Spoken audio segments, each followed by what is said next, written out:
All right. Today we are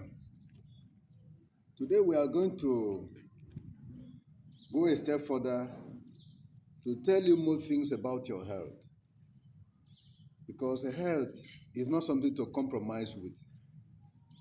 You can compromise with your car. You can compromise with your education. You can compromise with anything whatsoever in life, even your job. But health is one thing you can't compromise with.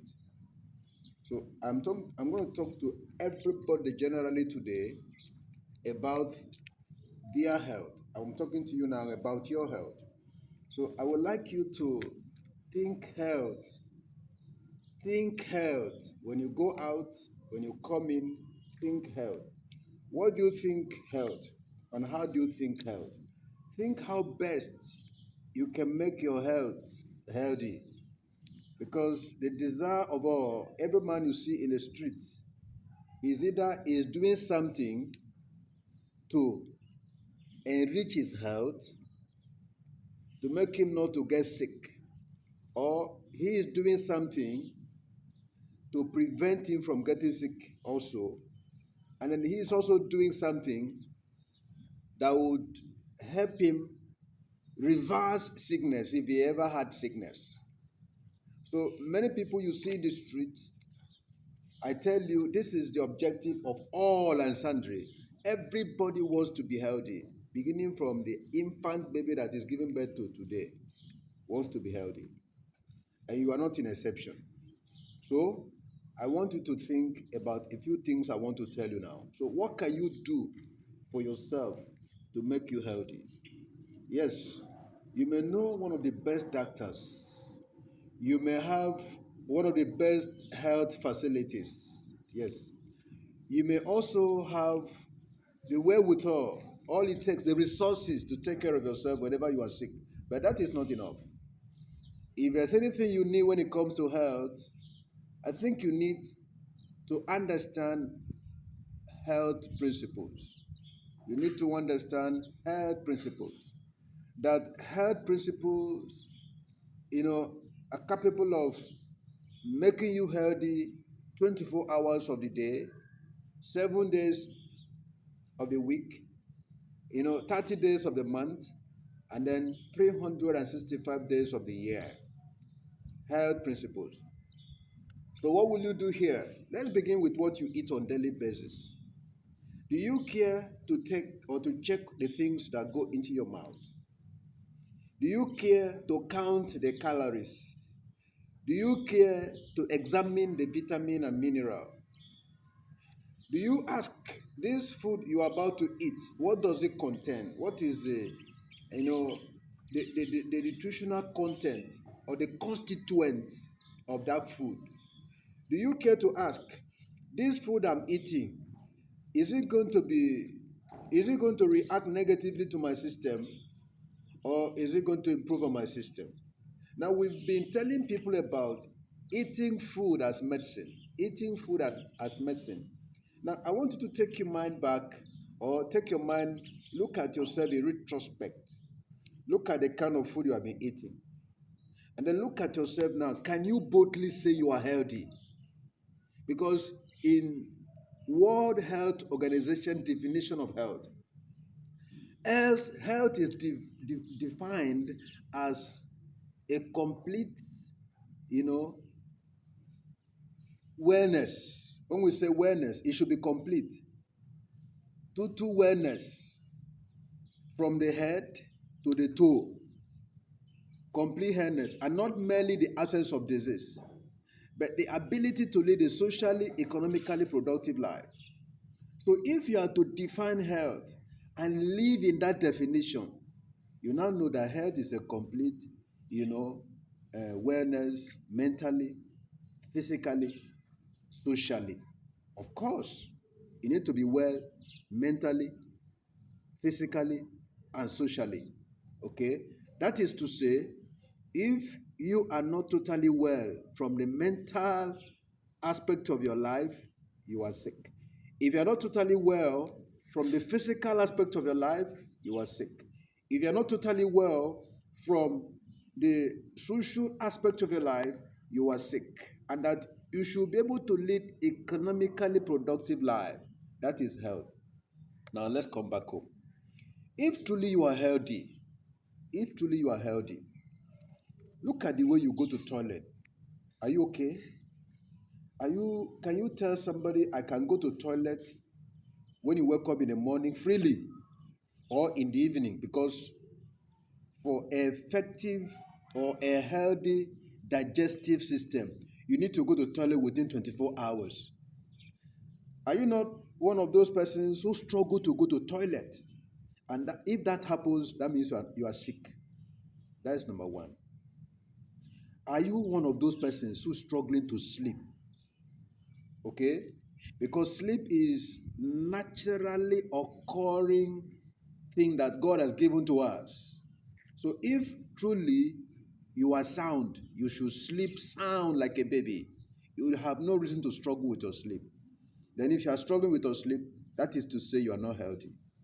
Okay? And again, look at yourself. Are you such that if you are working with your friend, you are struggling to walk? If you walk 500 meters, you are tired already. You are telling your friend, I'm tired, I can't go anymore. If it is like that to you, it means you are not healthy. I'm trying to, see how you can place yourself in the context of World Health Organization definition of health. So that if you do not fall within that definition, you don't know you are sick.